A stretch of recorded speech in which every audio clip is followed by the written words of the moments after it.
2015, an elite DFS Army Commando unit formed to bring high-level DFS strategy to the masses. Today, hated by DFS sharks and lineup sellers alike, they continue their quest to turn Joe into DFS pros.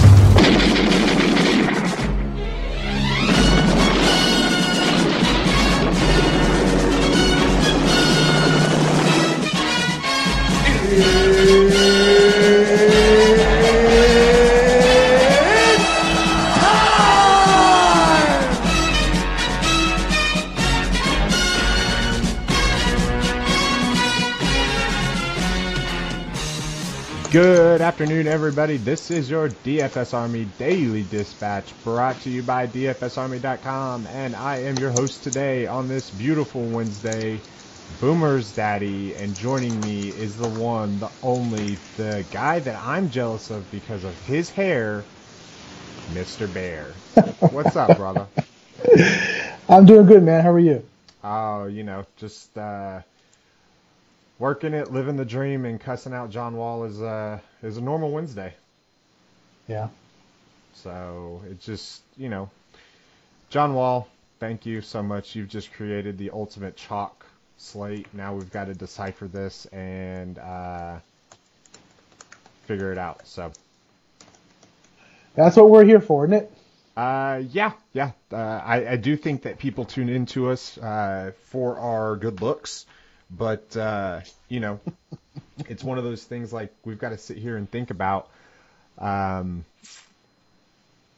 we're going to actually do with this now. And it's kind of going to depend on the situation and what else kind of opens up, because there's a lot of different ways we can go with this. Want to touch real quick on what happened last night. Obviously, the Phoenix Suns were not an NBA team last night.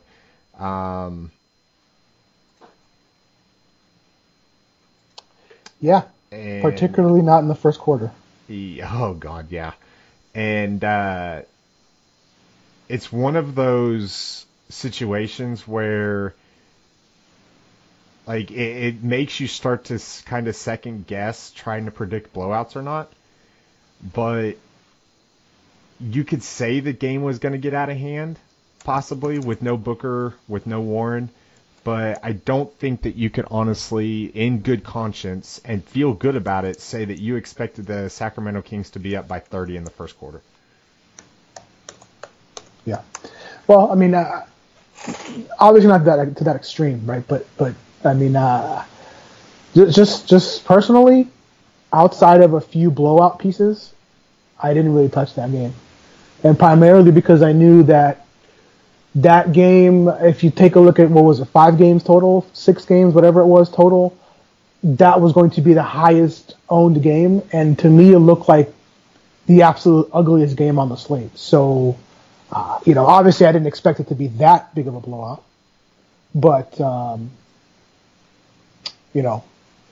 it's gross. Yeah. It was gross. And it's, when you combine that with what the Spurs and the Jazz ended up going through and all this other stuff, it's just one of those slates it's one of those slates that you just kind of throw up your arms and be like, all right, whatever. There's nothing to really glean from it. I don't think there was anything that we did wrong. I don't think that I think the analysis was spot on. It just, it got out of hand, and Mama said there was going to be nights like that. Mm-hmm. So I don't try to learn anything from it. Don't try to overanalyze it. Just understand that there are nights that's going to happen, and just kind of move on. So. And that's the great thing, the beauty about DFS is we get to move on today. Exactly. So, all right, let's get to it here. Just for those of you that don't know, if you're new to the show, we are going to use Fanduel position eligibility. We do talk mostly about matchups in a basketball sense. If there's plays on one site that we like more than the other, we'll point them out. But it's not site specific. So because of our knowledge of the game, we talk strictly, mostly from a basketball standpoint and how to attack tournaments and cash games and stuff like that. So we're going to start it off at the point guard position. And the first thing I noticed when I opened up Fanduel this morning and DraftKings was that Russell Westbrook against Brooklyn is way too cheap. I mean, like really cheap. He's 11K on Fanduel. He's 11.2 on DK. I mean, it's tough. Yeah. Yeah, I understand that the difference between Russ and Giannis today on DK is only $400. So maybe there's a little bit more of a question mark there. But the difference between Russ and AD and Giannis on FanDuel, it's not even a question. Yeah, it's not. I mean, I think you're going to see a lot of that in the field as well. Although, it with what just happened, it might actually have started to change a little bit. But Could be. He is Brooklyn, man. I mean, I don't know how it's about as good of a matchup as you can get. It's about and you've got one of the best players in the NBA. It's a prime spot, and the only thing that you can possibly say about, for not playing him is, okay, I don't know if he's got 80-point upside in tournaments. I would tend to disagree with you, but the odds of AD and Giannis hitting it are more likely to happen. I would agree with you there. Or if you think he's going to be uber chalk and you want to just play the fact that they blow out Brooklyn and he only gets, 35, 40 points again at an enormous ownership number. Yeah. So I don't think we need to spend too much time on that right there. So after Russell Westbrook, I had John Wall as my next closest guy that I wanted exposure to. Obviously, because of personal reasons, he's out.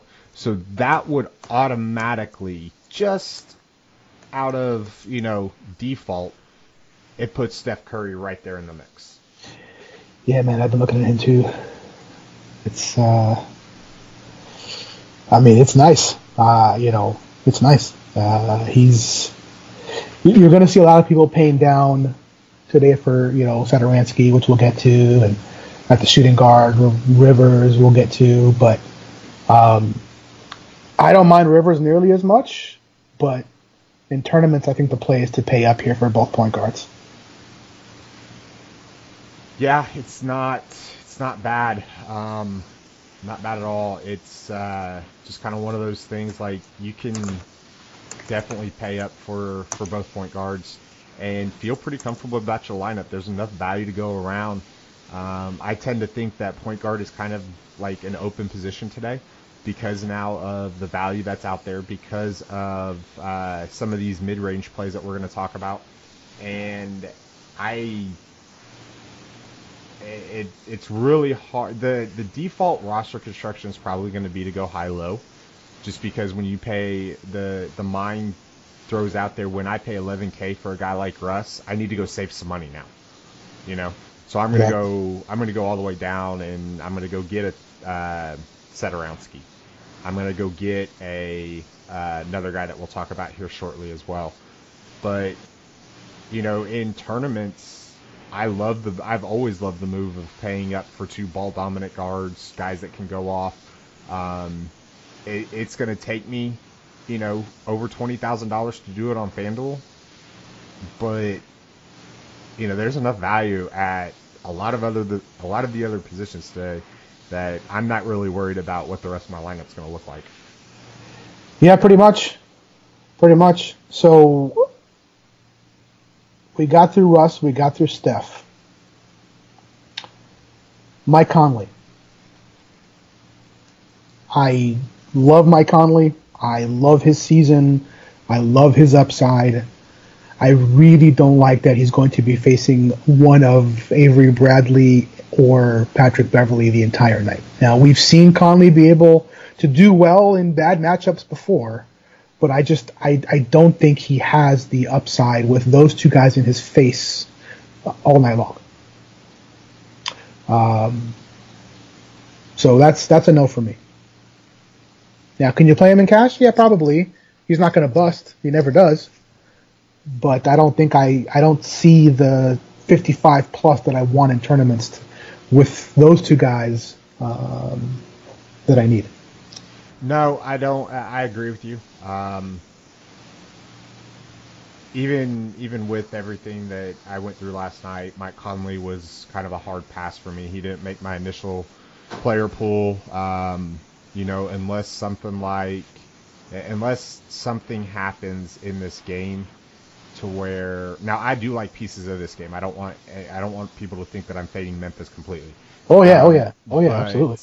Unless something happens to change my view, I think I'm going to pass on Mike Conley as well.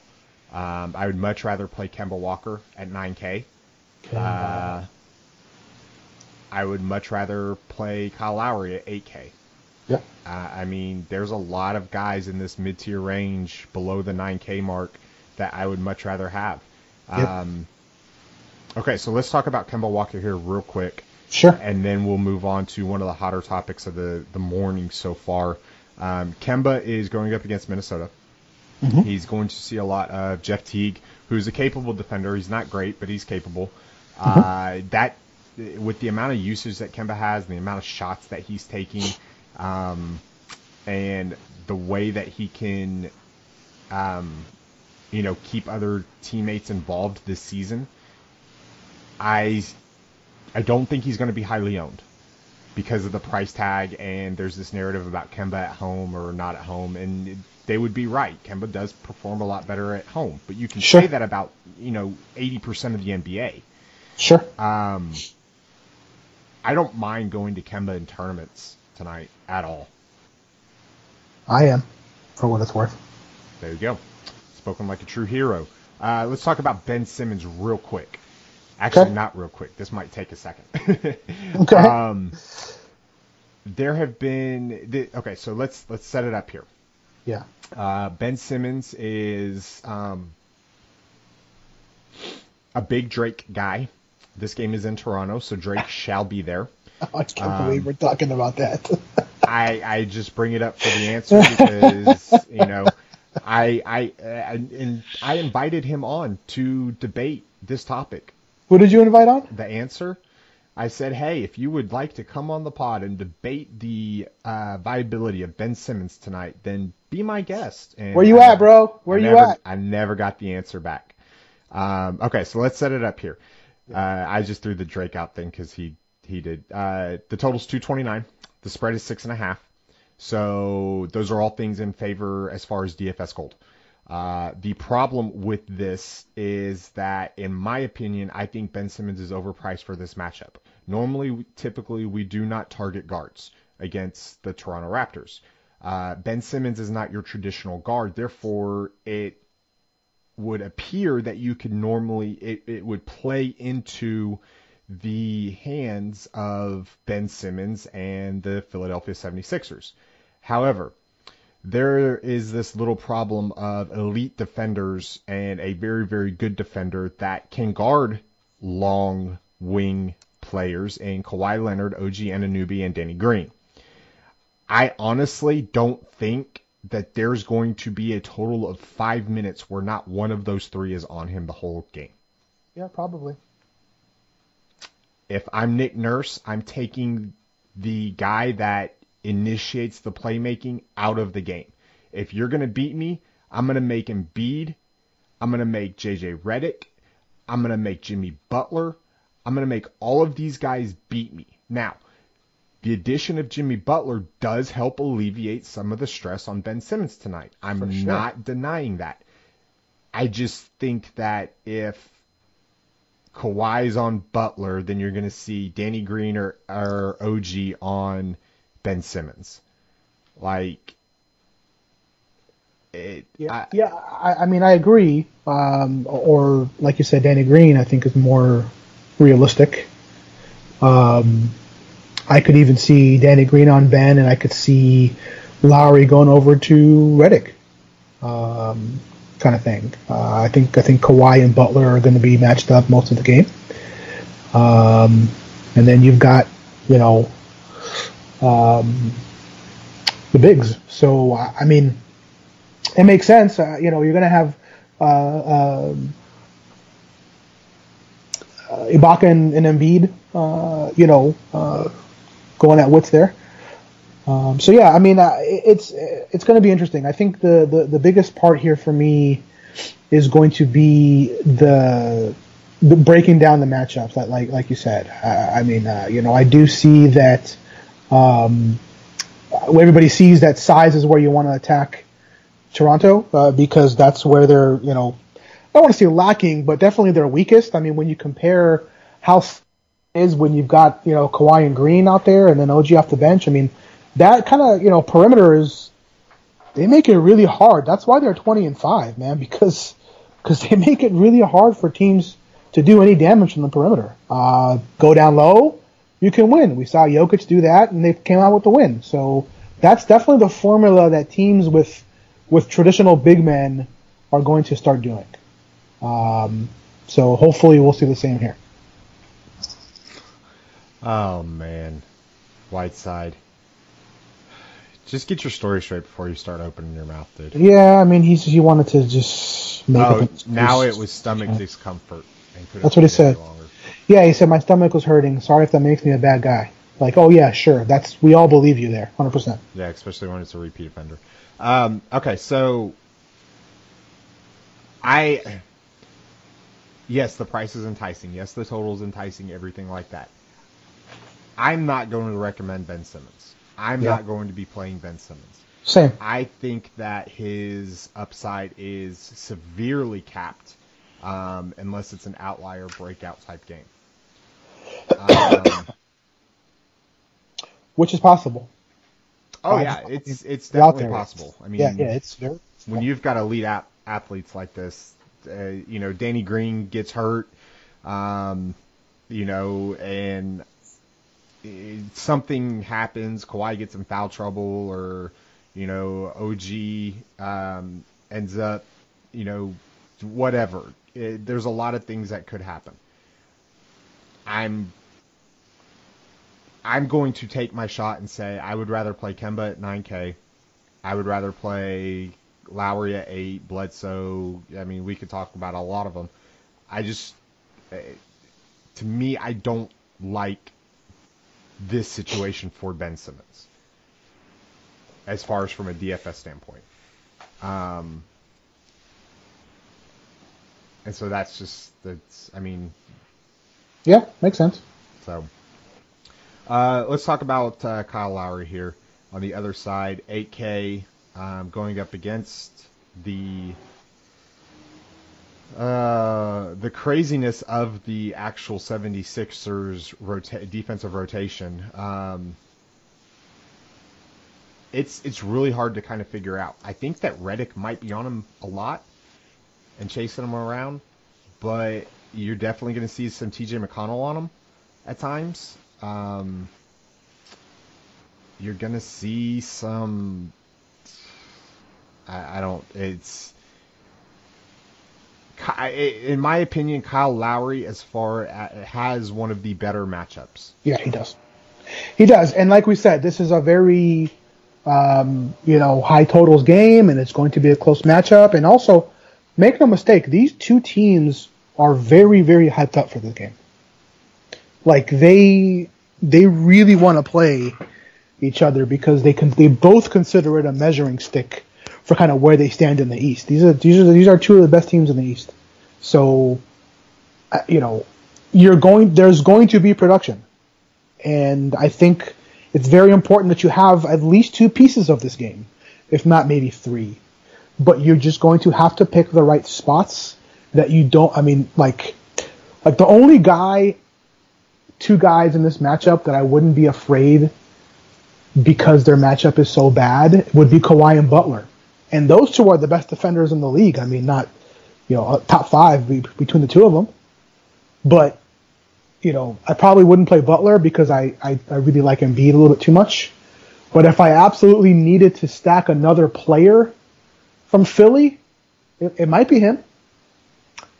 It might be Butler, because Butler is a guy that no matter who's on him, he's going to produce. And if he's not making his shot, or the defense won't let him take the shot, he's playmaking. So, it's going to happen. So, I want at least 3 pieces from this game. Yeah, it's. I'm not stacking it, but I want a few pieces. Yeah. I'll have a few pieces. It's Lowry for me. And on the Sixers, there's another guy that I really kind of like.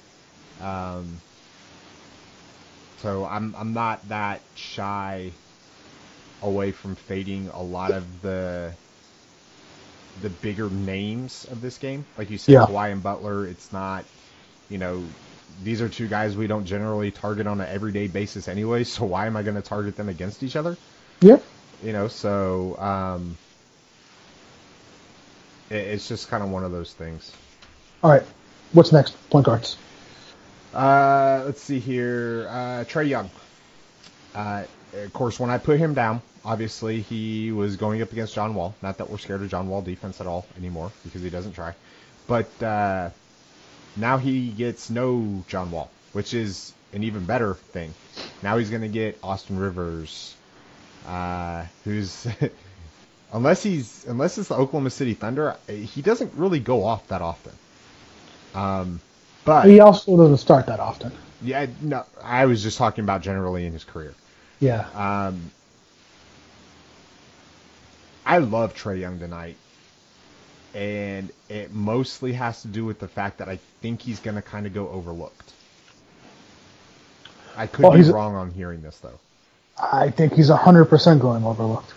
I'm very confident in that, and that's mainly because of what you started the podcast saying. That is, you're going to see a lot of people go down to Satoransky, and they're going to go up or up to Russ or Simmons and Satoransky, and him being in that mid range, him being a guy that is boom or bust. If he's over single digit, if he's in double digits, I'm shocked. So I know I'll have a few shots myself, because, if you look at Young, right? If you look at the games where he's kind of done well, the games where he's confident, he's not going up against the elite guards. And, sorry, Austin Rivers, he's not an elite guard on neither side of the ball. And as this is much as he'd like to think he is. No, he doesn't like to think. He definitely thinks he is. So, but reality tells us a different story, and this is where I want to take my shot. This is where he's got the 50 upside, is in this matchup and this totals, to where you're going to see everyone load up on the Wizards value, which I get it, understand. There's players out, there's value popping up, I get it, but you got to look at both sides of the ball, right? Both teams here. It's not just one advantage versus the other. I would agree. So there's another guy that I really like, and Jeremy Lin's in play just for this reason as well. Yep. They kind of jacked his price up a little bit, but if you look at what he's been doing, he gets normal minutes anyways, and then if it gets to the point of he gets hot or something like that, he's gonna get some more. So why not, right? Yeah, I don't disagree. All right, Eric Bledsoe. I think he's an option. I think it's more of a tournament option. I think it's more of a stack if you're stacking him with Giannis or Middleton. Sure.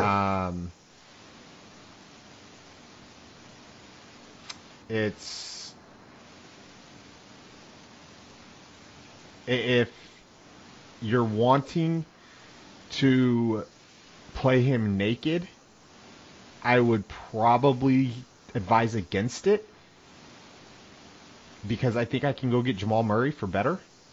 Yep. And probably get more upside. Yep. Or I can play Trae Young Yep. So that's kind of where I'm sitting there. I like playing Bledsoe with Giannis or Middleton. I don't like really playing him naked a lot. Unless one of the other two is out, then I don't mind. Okay, we talked about Jeremy Lin. Let's talk about Tomas Satoransky. He's cheap. He's going to play a ton of minutes, and he's going to be chopped. Man. Yeah. All those things. All those things. He's been starting the last couple games, and Yep. he hasn't done bad. Just because John Wall's out, that doesn't mean that I really think that he's going to do better. He will do better because he's going to play more minutes, obviously. Sure. But I don't think that he's going to do so much better to where if you fade him in tournaments, you really need to be worried. Like, for me, especially on FanDuel with the drop score, for me, and I know we kind of talked about this before, if I'm playing a guard that's cheap from Washington, I'm going all the way down to Austin Rivers because he cannot hurt you tonight. It's a no-brainer, really. I mean, it's a no-brainer. I mean, you're getting a guy who's who's minimum priced on pretty much every single site. Who, I mean, yeah, I don't see how you don't. So I agree. All right, you told me that you had Ball in one of your early builds. Sell me on him because I don't like him tonight. Yeah, I mean, a couple things. First of all, there's two sides to this. One side is the San Antonio Spurs side, and that is I've watched all season long what point guards do to them. That's the first thing. Second thing is the actual way that the Lakers are starting to play. And I say starting because it's changed. Now they've somewhat slowed down their pace. And guess what happened when they started slowing down their pace? Their defensive efficiency shot up. It's easier to defend when you're not running 1,000 miles an hour. You know? Welcome to the ball game. And since they've slowed it down, the ball has been moving a lot better, a lot crisper. They're getting better looks. Lonzo has been rebounding. He's been making his passes. His legs are 100% there now, whereas they just weren't there. And again, we talked about it last time. I believe the Lakers were on the slate. They've had a few days off, which is really helpful for all of them. We talked about, he wasn't fully there and he's starting to get it back. Last game showed me he's back. He's cheap. Taking a look at what he is here. He's 6,600 on FanDuel versus a position against the Spurs that has been lighting it up. Now you take his steals, you take his assists, you take his rebound upside, and then you couple that in with if his shot is falling or if he's driving to the rim, he's got massive upside. And I really believe, contrary to what most people think, that this game is going to be very close. And Lakers are favored by 9 right now. I think the Lakers win the game, but they're favored by 9 right now. And I could probably see it being a 7 to 10 point game. And if it's going to be that close, there's 4 players from this game. Well, it's either 3 or 4 from this game that I want. Should we talk about the game breakdown real quick so people know what I'm talking about? Go right on ahead, sir. So if we think this is going to be a close game, how do the Spurs keep it close? They've got 2 studs.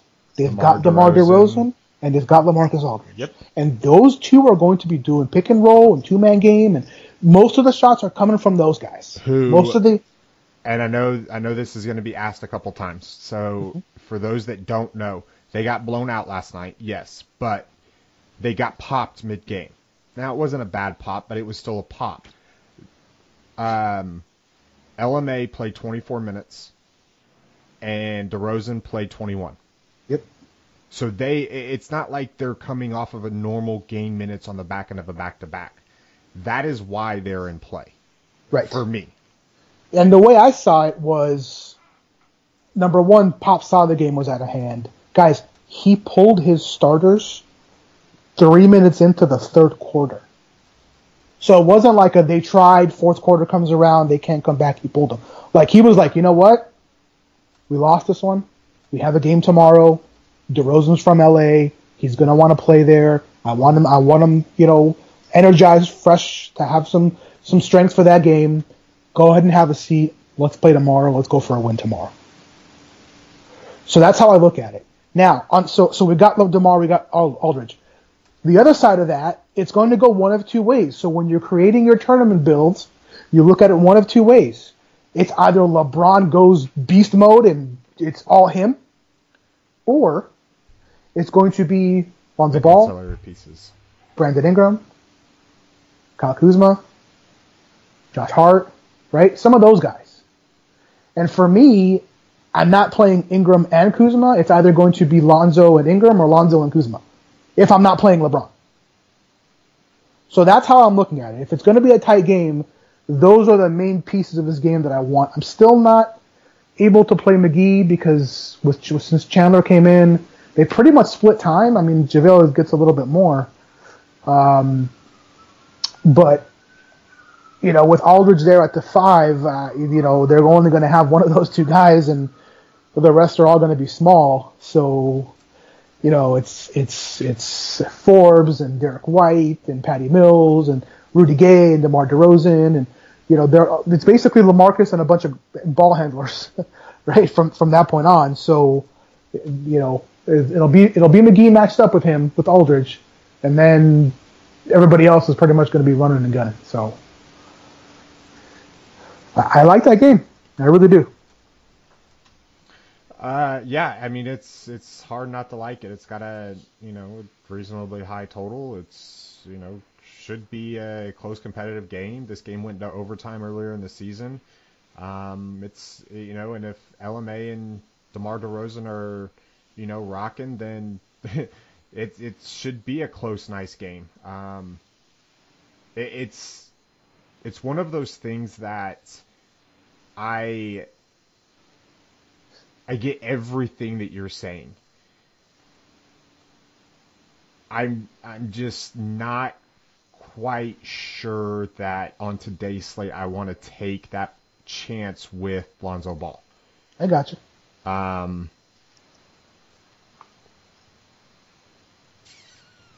mean, we could have a JJ Barea night I just saw. So and we've got George Hill. Colin Sexton got like a $1,200 price decrease, and he's going up against Golden State. Let's talk about those two guards real quick. Colin Sexton, George Hill, and then we'll move on. We always spend so much time on freaking point guards. Okay, so these two guys are going to play relatively close to minutes.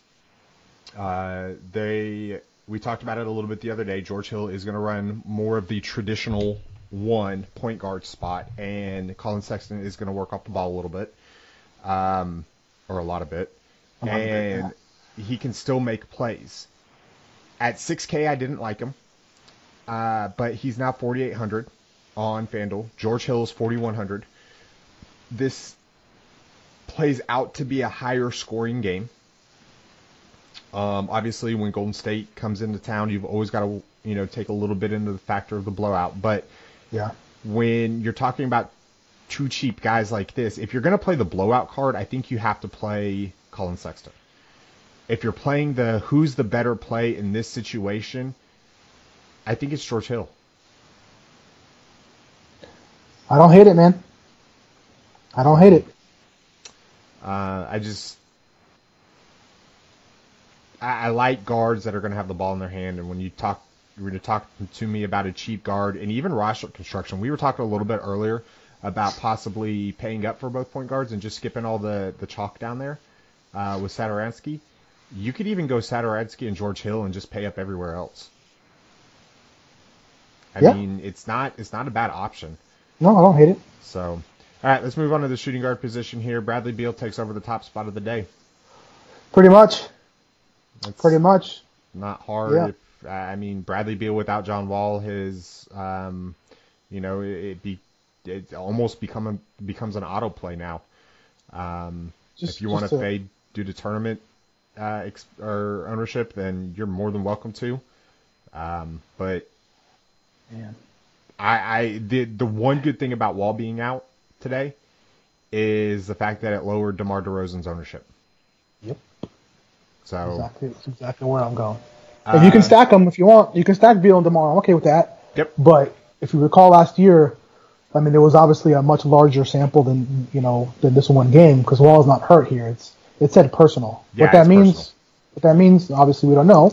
Nor should we. It's his business. But I mean, Beal was putting up 55s on the regular, man. I mean, now I will say this: the main difference is he's got more ball handlers now without Wall, where he was basically the point guard, if you remember last year. I mean, they started Satoransky, but he was initiating the whole damn thing. And as we can see, Satoransky is capable of working off the ball. That's what they've been doing even with Wall, with Satoransky, right? So last couple of games. But now you've got Rivers. Listen, I know we talked about Rivers in the last segment, but Rivers really likes to have the ball in his hands. And like I was joking earlier in our chat, he's going to do that little juke pump fake move for 33 minutes tonight, and that could somewhat take away from Beal. Now, is that going to scare me off of Beal? Of course not. Beal's an elite basketball player. 23 years old, he still hasn't even touched his prime. But at the same time, in tournaments, because he's going to be you're going to see a lot of Beal and Rivers lineups at the shooting guard. So just to kind of reiterate what you just said, that's what's going to make DeMar DeRozan single digits after they played last night, even though he didn't, play that many minutes. I don't mind fading him in tournaments. In cash, you play him and move on. He's going to be 80% owned in cash, as will Rivers. So that's fine. Fading who? Beal. Okay. Just wanted to make sure. Because you said fading him in tournaments, and we were talking about DeMar DeRozan being single digits. I was like, wait a second. Meaning fading him for DeRozan. Yeah, I got what you're saying. And there's a lot of good pieces that you could use that $8,500 to pay for at this position that are going to be a lot less chalky. So it's not a bad position.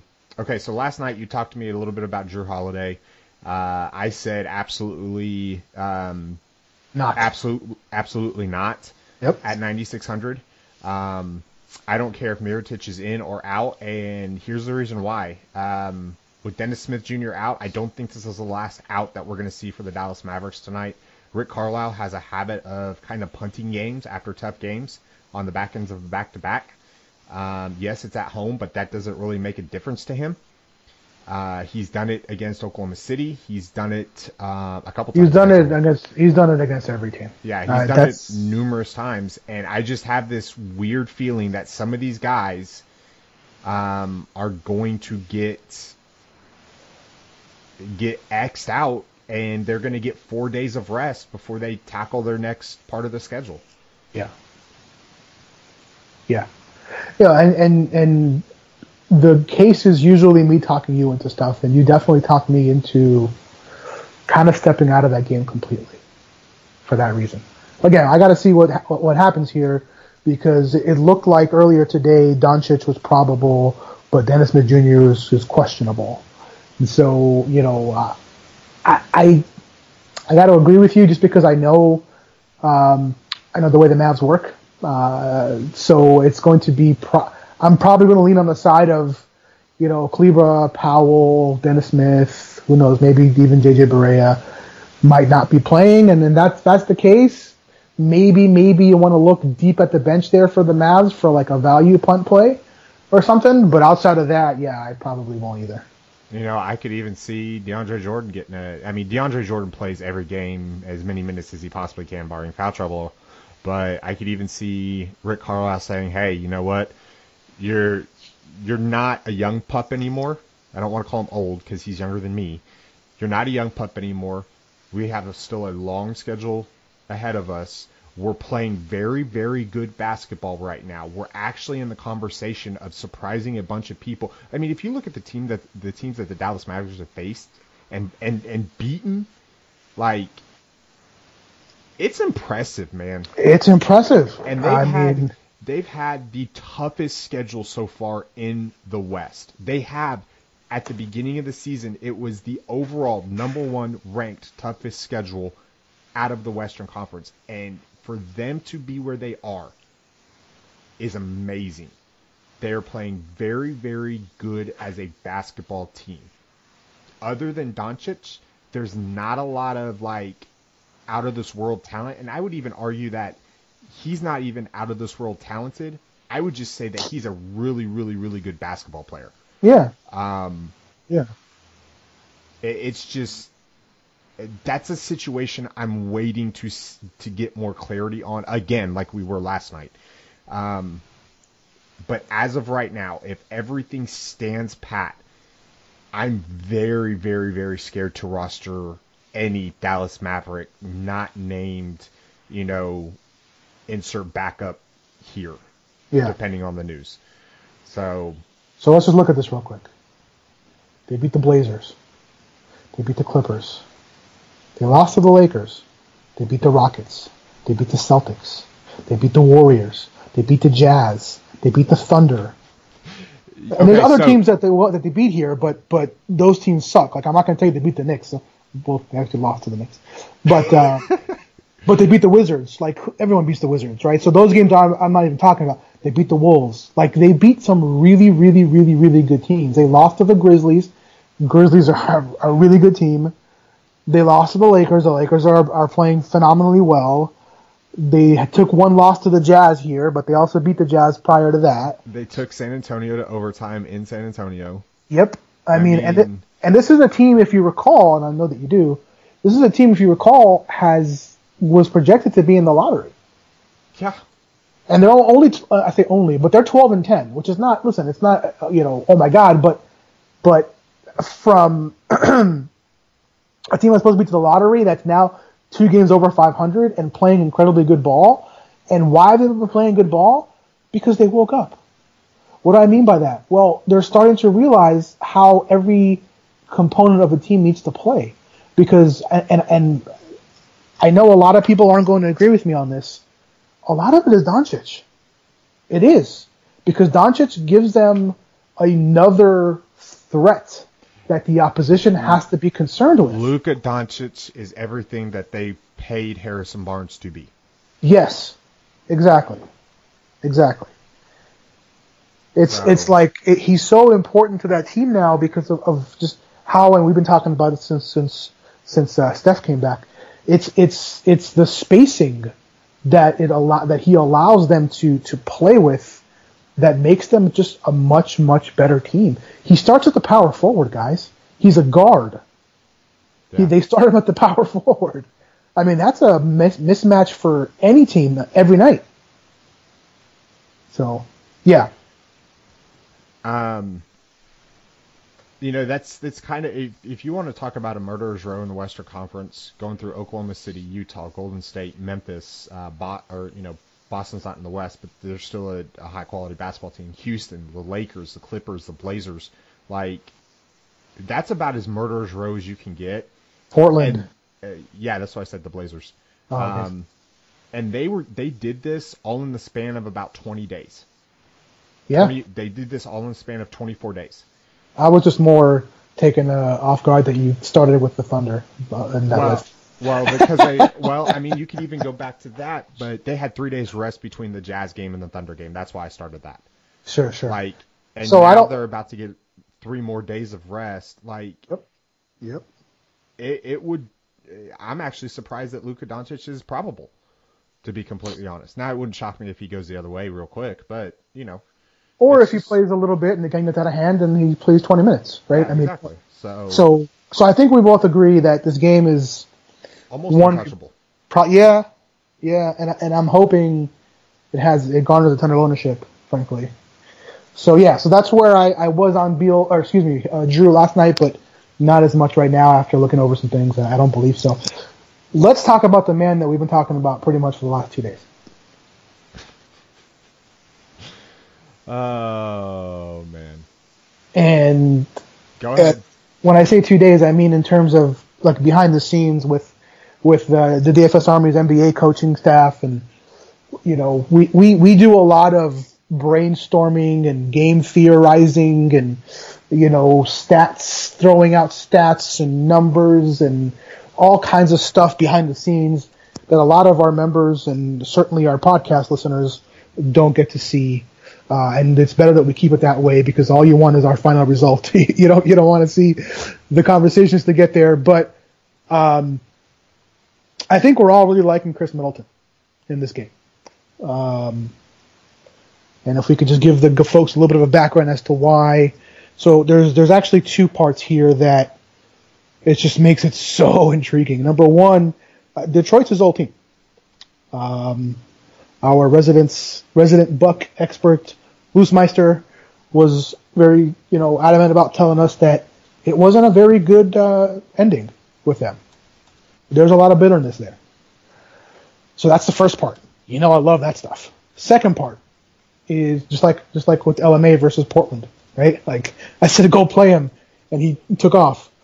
The second part of that is he got benched last game. Coach didn't like something he saw, sat him down, and he didn't get to play very much. And when guys are in that predicament, they want to come back and show that there was a mistake. And that happens more often than not.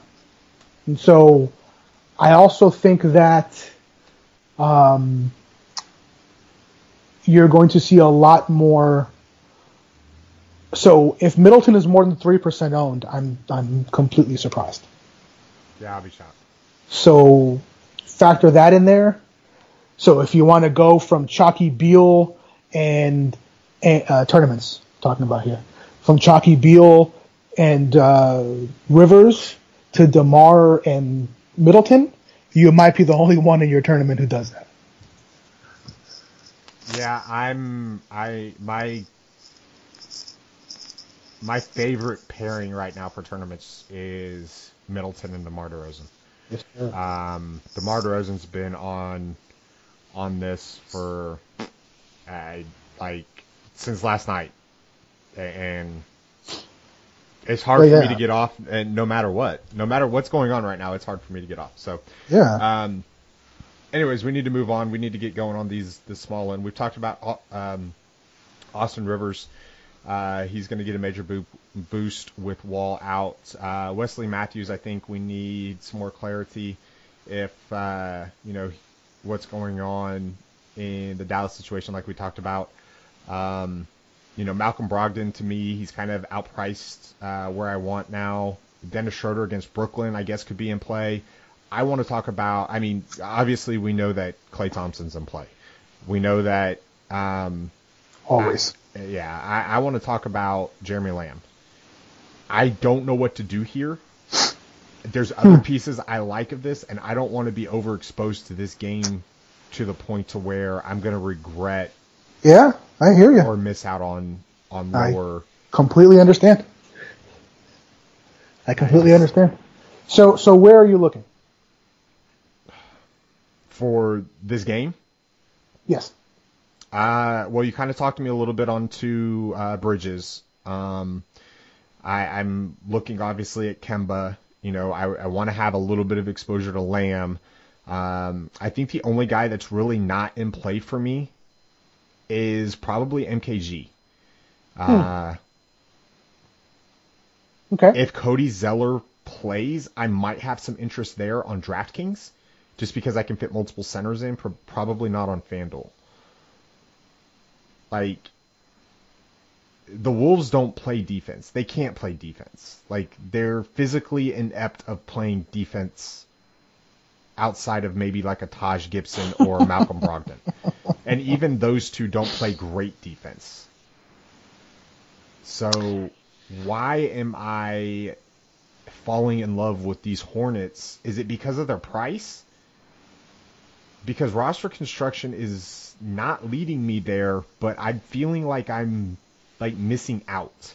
And I talk a lot about don't build lineups based on FOMO. But man, there's a lot of pieces that I could like here. And they're not going to be highly owned. I mean, yeah. I mean, hard to argue that. I think most of the chalk will go over to Washington. So, I agree with you. Oh, man. All right. I do like J.J. Redick tonight. He was the other guy that I had a lot of interest in. I mean, Bazemore's the same price. They're projected about the same. But if I wanted to go to a tournament option, you know, in that Toronto-Philly game, then he was the guy that I'm really leaning towards outside of Kyle Lowry and another one that we'll talk about shortly. Okay. So, Yeah. all right, let's talk about small forwards here. Starts us off with Giannis. We've talked about Middleton. We've talked about Bledsoe. Have to talk about Giannis because he's obviously the best of the three. We talk all the time about not pairing the three of them up together. You can pair one or two. I don't know if on either side if I'm going to be playing a lot of Giannis tonight.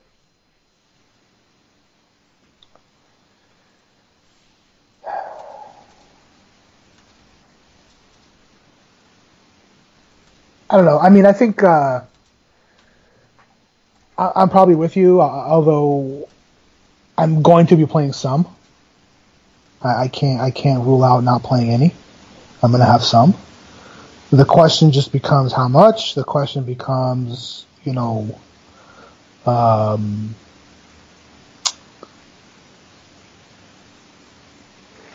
else am I attacking that game? Because I think Giannis is one of those guys you can just play him by himself. But on his team, right? But on the flip side of that, if I'm playing Giannis, I'm going to have to play somebody from Detroit. Because the only way I'm paying that much for Giannis is if I'm getting close game Giannis. If I'm getting blowout Giannis, I don't want to pay $13,000 for that.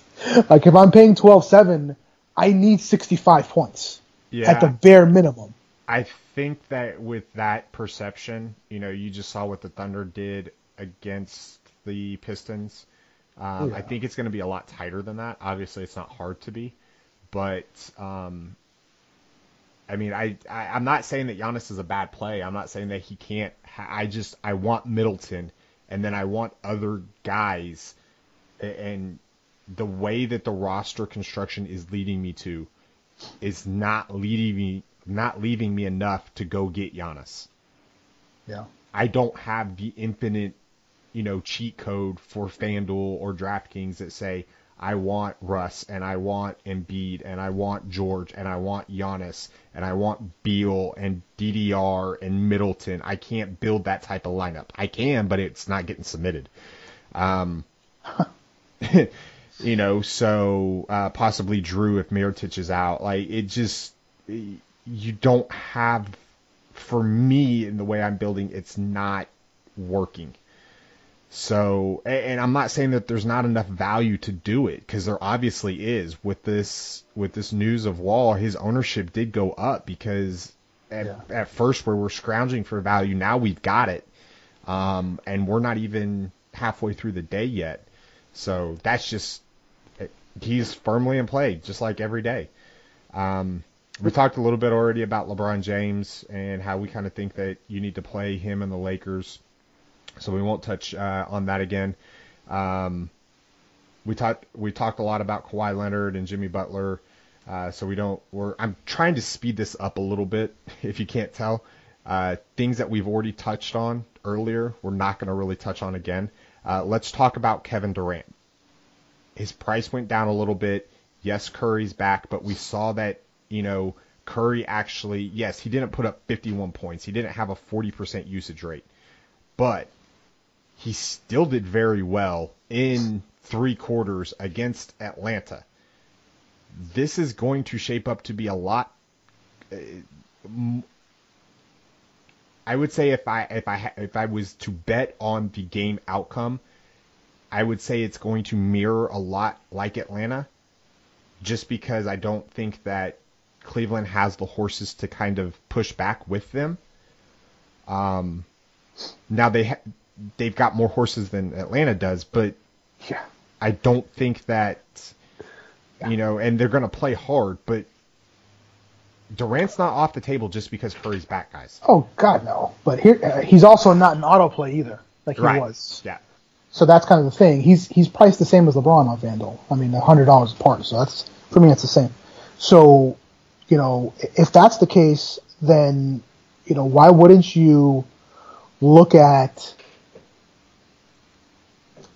I mean, I think I would rather play LeBron here because of the matchup, because of, like we said earlier, if we think this game is going to be close, which I think it will be, it's going to be LeBron doing most of the damage here. So, I mean, and LeBron doesn't have Steph Curry and Klay Thompson on his team. So that's kind of where I'm looking. Between those two guys. Paul George, price, he's 8,300. I don't know why. Yeah, I mean, I don't either. And I don't know. I mean, here's the thing. That last game, guys, they blew the doors off of the Thunder, off of the Pistons. He had a 40, and he barely played the whole game.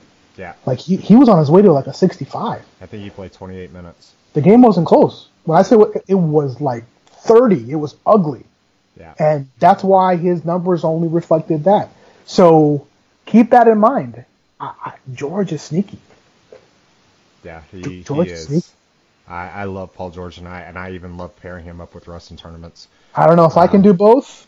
I like one versus the other because I kind of feel like when one is hot, the other lets the other one go. Well, they do, but they also don't always share the court. Right. But I would say most of the game they do. A majority of the game they do. They open, they close. There's parts where they're on the court together at the same time, but Billy Donovan's trying to keep, not so much lately, but he's trying to keep at least two of the Dennis Schroeder, Paul George, Russell Westbrook combination on the floor all at the same time. Yeah. Especially with games that are going to be close. And I'm sorry, guys, I was just as shocked as everybody seeing us blow out the Pistons by 30. So that was the most complete game I've seen the Thunder play all season, and I can't remember the last time I saw them play a more complete game. Maybe the blowout last year against Golden State would be close, but other than that, that was an amazing game. Otto Porter without John Wall.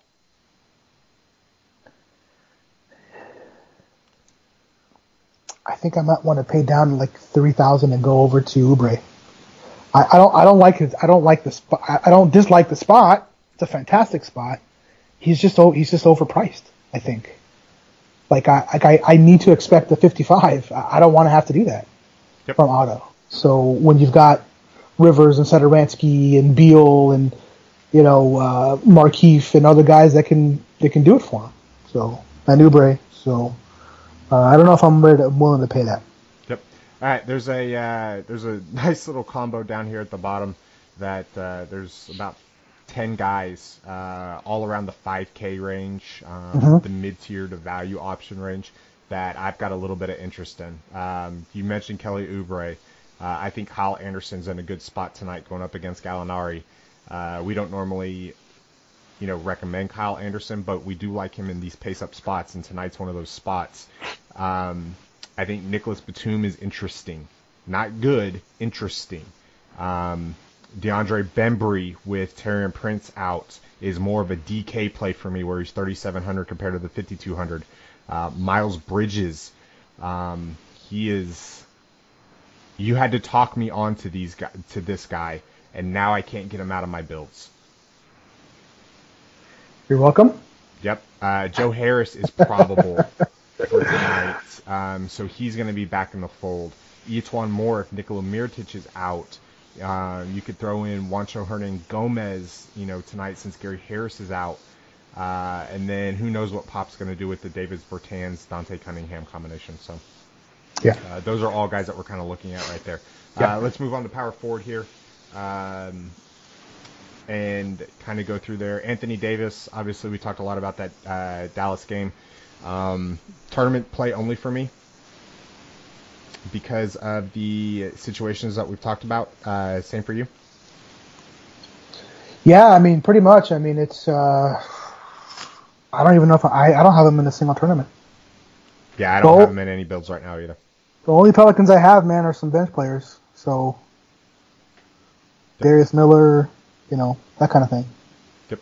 Blake Solomon Hill. Griffin. Yeah. So the issue I have here is Blake's going to see a lot of Giannis tonight. I don't know. They're probably not going to put Blake on Giannis, but they're definitely going to put Giannis on Blake. And I don't know if I like it. I don't know if I like it. He's obviously got the upside, but because of his upside that he's shown, and lately, like Griffin was like 33% the other night when they got blown out. Yeah. He's just become like the DFS darling, and I get it, but I don't know. For those reasons that I just mentioned combined, I don't know if I can do it. Yep. LaMarcus Aldridge going into LA. I like it. Like you said, it was 24 minutes last night. Not worried about that. Jaren Jackson. Man, I really love this spot right here. He's very pricey, and it's not really for anything outside of like large field tournaments. But in those large field tournaments, man, do I like this spot right here. The Clippers, they're going to have to spend Montrezl Harrell and for 18 minutes Gortat guarding Marc Gasol. And that means Jaren Jackson is free to roam. He's going to have Tobias on him. Tobias is a great offensive player, but he's really more of like a perimeter dude. He's not a defend the post kind of dude. Tremendous blocks upside, a tremendous rebounds upside. This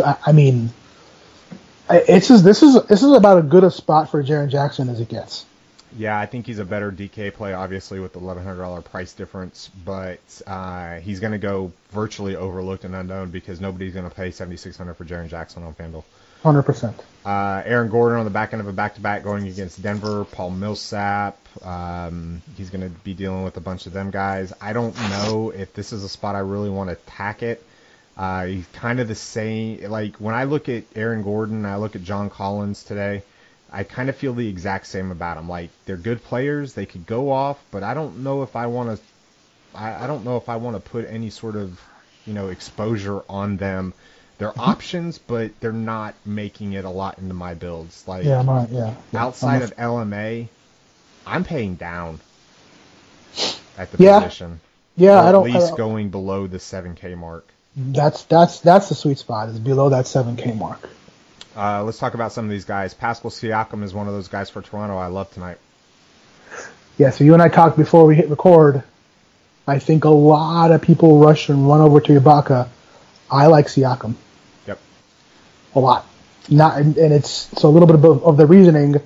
I mentioned the ownership. That's one thing. The second thing is, I like the fact that Ibaka is going to have to spend most of the game defending Embiid.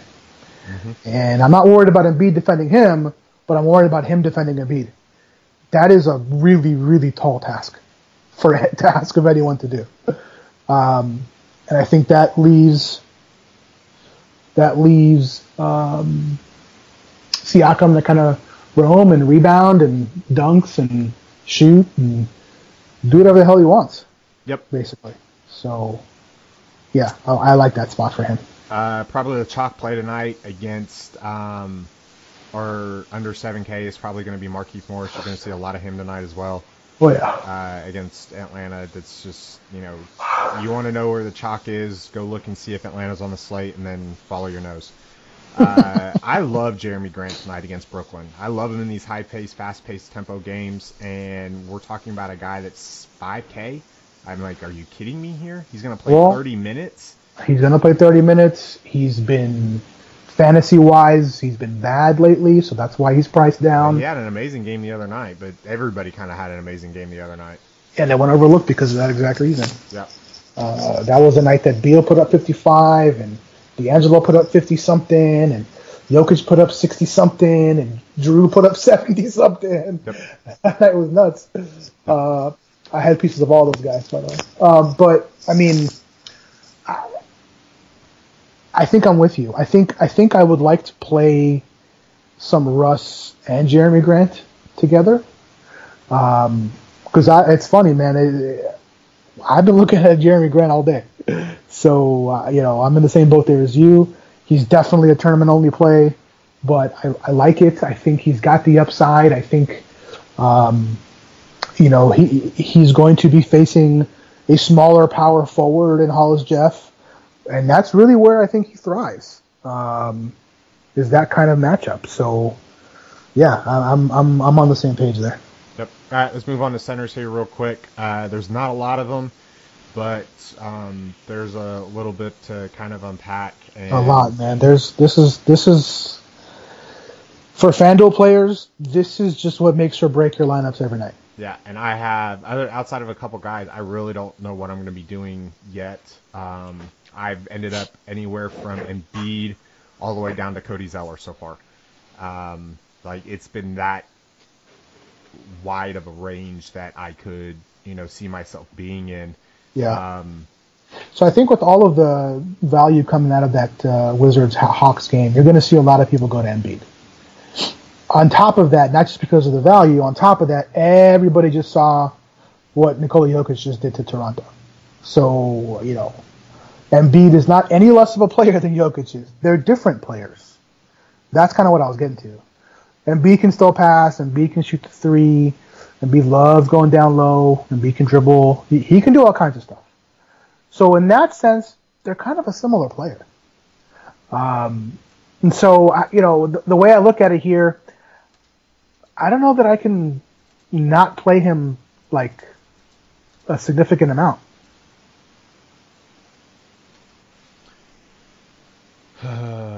It's hard to fade. Really. It really is.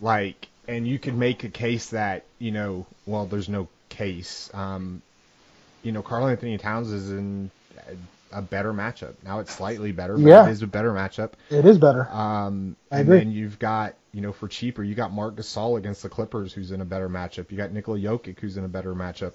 So I don't know if a lot of the ownership and the roster construction with all these other guys is going to lead to Embiid, and that's what makes me like him a little bit more in tournaments. Yeah, I could see that too. If you're gonna tell me that any of these studs, around the 11-3 and lower mark, maybe 11-5 and lower mark is going to be single digits ownership, I'm gonna automatically like you every single time. Yeah, for sure. With 80-point upside or 70-point upside. So for me, the top guys, Keith, are between three guys. It's Embiid, it's Cat, and it's Gasol. Those are the three. Now, I think you're going to see a lot more Jokic ownership because of what he just did. I'm not interested. The perception with Orlando and everything, yeah. Right. I'm not interested in paying that for Jokic. I'm not interested in chasing another triple-double. I do like Vucevic, primarily because Vooch let everyone down again last night. He let me down. I played out.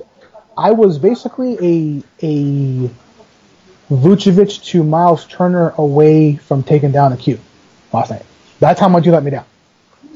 And so, you know how I am, man. I'll go right back. I don't let emotions get involved. I go right back.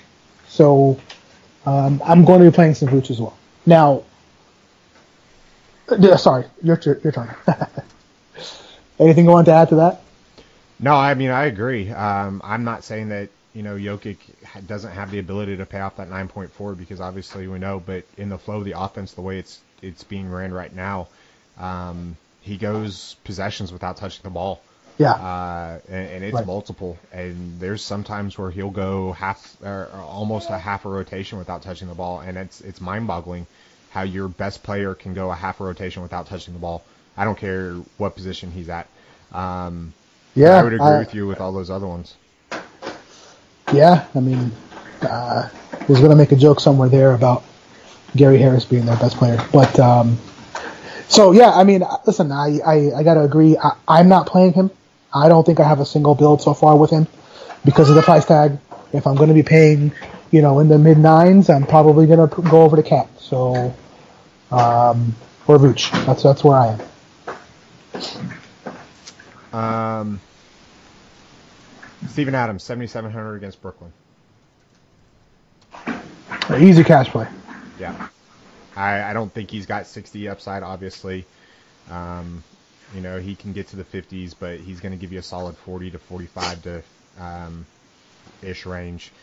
Julius Randle, he's strictly contingent on Nikola Mirotic being in or out, in my opinion. Yeah. Yeah. Just kind of the way I'm flowing. Tristan Thompson is in play against Golden State. The tournament's only at the $7,700 price tag. I think he's a better play on DraftKings, actually, tonight. They finally priced him to where we've been surprised they haven't. Yeah, he's 73 on DraftKings, so I much rather would go there. DeAndre Jordan, you did what I needed you to do last night. You're not doing it again tonight. We talked about Mavs guys there. We talked about JaVale McGee and everything. I don't know what I'm doing with the center situation in Golden State yet. I'm a little flustered still about that situation. But I think that you can make a case for Looney, and I think you can make a case for Bell, and it's going to be strictly matchup based. Looney's going to probably get the first crack, but after that, who knows?